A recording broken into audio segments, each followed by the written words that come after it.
मांडव्य ऋषि के शाप से स्वयं धर्मराज विदुर हुए हैं। एक बार एक राज्य में कुछ चोर राजा के धन को चुरा करके भाग रहे थे। पीछे पीछे राज सैनिक भाग रहे हैं। उन चोरों ने नदी के किनारे बसे हुए एक मांडव्य ऋषि के आश्रम में जाकर के उस धन को छुपा दिया। मांडव्य ऋषि भजन में साधना में बैठे थे। चोर जब ढूंढते ढूंढते, राजा के सैनिक जब ढूंढते ढूंढते आए, देखा मांडव्य ऋषि के आश्रम में धन है।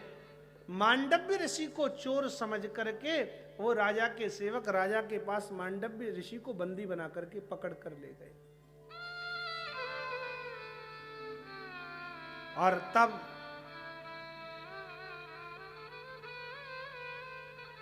राजा को जब मालूम पड़ा, दरबार जुड़ा, सब सेवकों ने कहा इन्हीं के यहां से धन प्राप्त हुआ है, इसलिए निश्चित चोर भी यही है। राजा ने विचार किया नहीं, सोचा नहीं, मांडव्य ऋषि को सूली पर चढ़ाने का आदेश दे दिया। भयंकर पैनी शूली पर मांडव्य ऋषि को बिठाया गया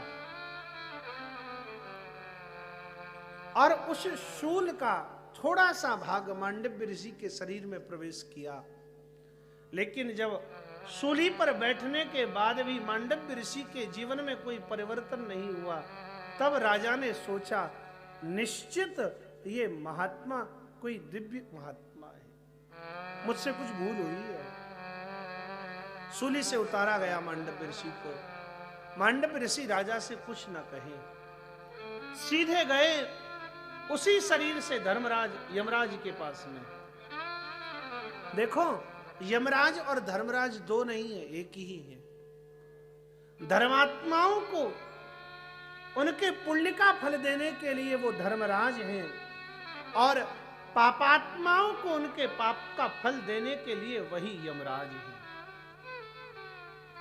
धर्मराज के पास में गए और धर्मराज को कहा, हे धर्मराज, मैं अपने समस्त पूर्व जन्मों को देख करके ये बता सकता हूं, मैंने अपने जीवन काल में कोई ऐसा पाप नहीं किया जिस पाप के कारण मुझे सूली पर चढ़ाया जाए। मैं ये जानना चाहता हूं मेरे किस अपराध का दंड था जो मुझे सूली पर चढ़ाया गया। भगवान धर्मराज भी घबरा गए। चित्रगुप्त को कहा, चित्रगुप्त देखो इनका बही खाता। अब महाराज कोई अपराध हो तब तो बताया जाए।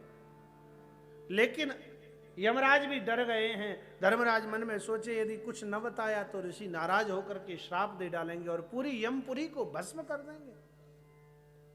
कहने लगे, महाराज आपने अपनी जानकारी में पाप नहीं किया, ये बात सत्य है, लेकिन जब आपकी आयु 5 वर्ष से भी कम उम्र की थी तब आपने एक कांटे से एक कीड़े को बेध दिया था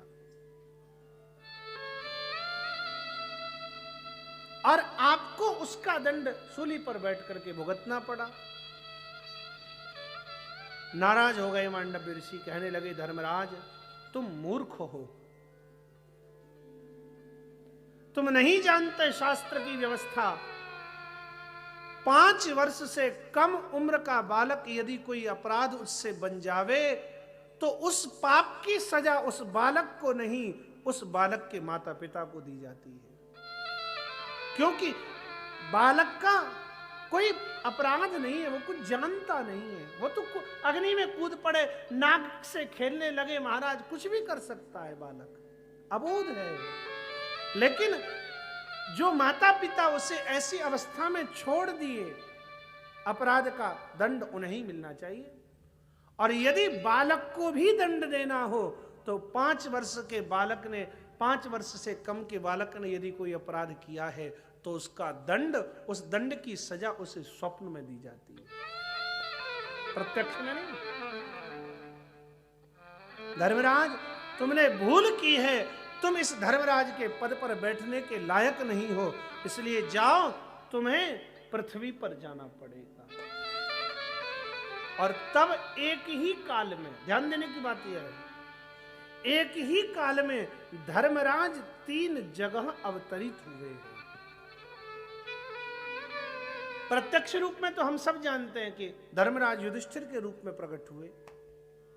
दूसरे विदुर बनकर के दासी पुत्र के रूप में धर्मराज प्रकट हुए, और उसी समय में स्वपच वाल्मीकि के रूप में धर्मराज एक भगवान के महान भक्त बनकर के प्रकट हुए।